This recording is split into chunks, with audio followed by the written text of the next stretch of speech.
boa tarde, meus alunos, minhas alunas. Nós estamos de volta com a nossa série de vídeos de revisão de todo o conteúdo trabalhado em legislação tributária nesse nosso segundo bimestre. E nós vamos revisar alguns assuntos de extrema importância que foram conhecidos, que nos foram apresentados nessas semanas de aula. Então, nós vimos há pouco o que é o crédito tributário, de que forma ele se constitui, certo? Quais são as modalidades de lançamento, quais são as modalidades específicas de alguns impostos.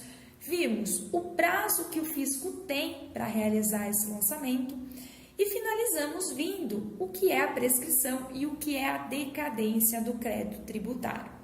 Para que nós possamos finalizar, nós vamos passar a analisar o que é a suspensão do crédito tributário, a exclusão e a extinção do crédito tributário.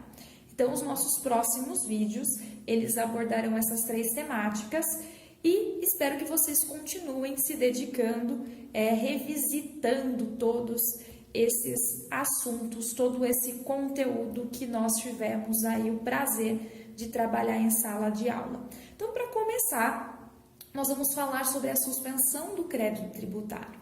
Então, nós precisamos entender que a suspensão do crédito tributário significa que esse crédito tributário, lhe falta uma de suas características. Qual é essa característica? É a característica da exigibilidade, ou seja, esse crédito tributário, quando ele está suspenso, ele não é exigível.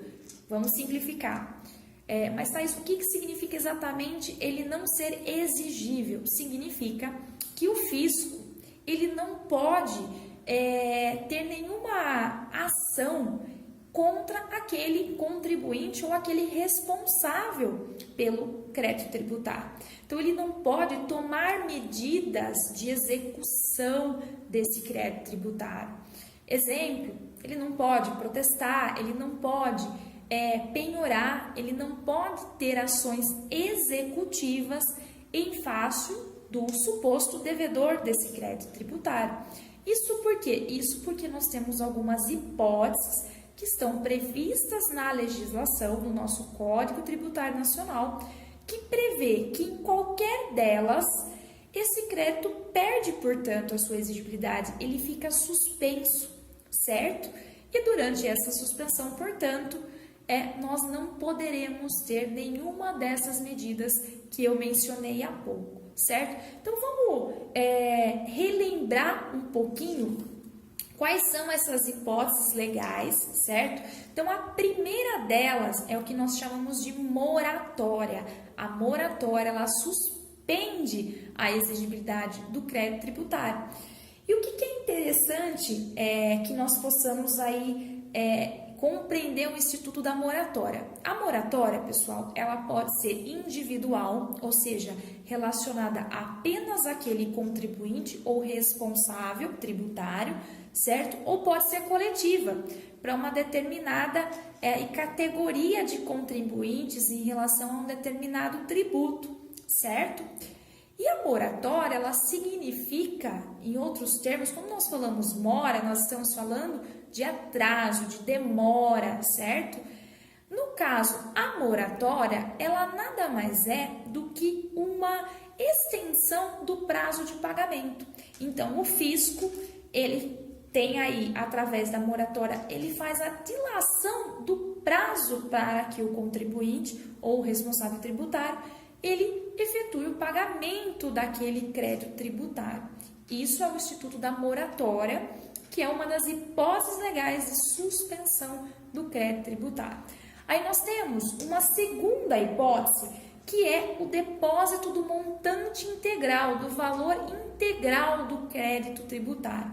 Então, quando há esse depósito integral, certo, desse valor, e eventualmente em uma ação judicial, nesse caso, esse depósito, esse valor, ele está garantindo o pagamento desse crédito tributário, desse débito, portanto, e por isso ele suspende que o fisco possa tomar as medidas de execução, de cobrança, certo?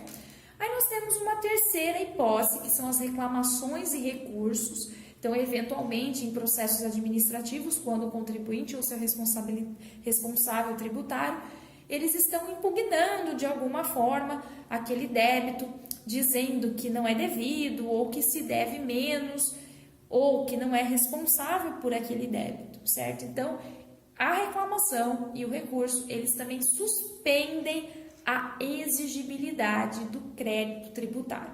Aí nós temos uma quarta hipótese, que são as concessões de liminares em mandado de segurança, certo? Ou a concessão de tutelas antecipadas em ações judiciais. Nós vimos em sala de aula que nós podemos, para impugnar também, para que seja declarado que aquele valor está errado ou que aquele valor não é devido, ingressar com algumas ações judiciais e pedir para que o juiz já de cara, certo? Ele nos conceda uma tutela para amparar o nosso direito de discutir esse débito e que ao conceder essa tutela, ele suspenda o fisco de tomar essas medidas executivas de penhora, certo? E nós temos ainda, por fim, nós temos ainda o parcelamento. O que seria o parcelamento, pessoal? É aquele acordo, né, que é realizado diretamente com o fisco para que aquele débito ele seja pago em forma de parcelas no decorrer de um tempo. Então, eu faço lá um parcelamento e esse parcelamento ele também suspende a exigibilidade de todo aquele crédito, uma vez que eu fiz um parcelamento daquele crédito. Então, não faria sentido que houvesse qualquer cobrança, certo? E é importante que a gente faça duas observações que nós usamos em sala de aula. Primeiro, em relação ao depósito do montante, como nós bem destacamos, o depósito do valor tem que ser integral, certo? Nós temos súmula do STJ, a súmula 112, que diz que tem que ser de forma integral e em dinheiro, certo? Um outro ponto importante em relação ao parcelamento, certo? O parcelamento, ele não vai excluir a incidência dos juros e da multa, certo? Então, nós vimos as hipóteses de suspensão do crédito tributário e no próximo vídeo nós vamos revisar as hipóteses de extinção do crédito tributário. Eu te vejo logo mais no nosso próximo vídeo. Fica por aí que vem muita coisa ainda para a gente discutir. Até mais e o meu obrigada pela atenção.